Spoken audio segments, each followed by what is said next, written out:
अस्सलाम वालेकुम नाज़रीन, अंडरग्राउंड न्यूज के साथ मैं हूं मिसबा लतीफ। आइए आपको लिए चलते हैं ब्रेकिंग न्यूज की तरफ। सियालकोट पुलिस की बड़ी कार्रवाई, पुलिस का हेड कांस्टेबल डकैत गैंग का सरगना निकला।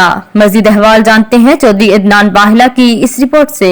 सियालकोट पुलिस ने मुजरिम पेशा इनासर के खिलाफ कार्रवाई तेज कर दी। पुलिस का हेड कांस्टेबल हलीम, जो हाजिर सर्विस था और अरसा दराज से डकैत गैंग भी चला रहा था, मंशियात फरोशी भी करता रहा।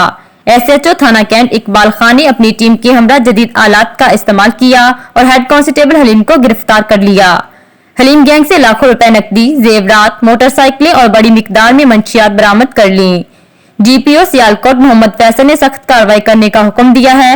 अहले इलाका ने पुलिस के इकदाम को सराहा और पुलिस अफसरान ने ऐसे जराइम पेशा अनासर के खिलाफ सख्त कार्रवाई करने का मुतालबा किया है। नाज़रीन, आपको लम्हा बालम्हा खबर रखने के लिए कोशिश है। मज़ीद खबर रहने के लिए देखते रहिए अंडरग्राउंड न्यूज।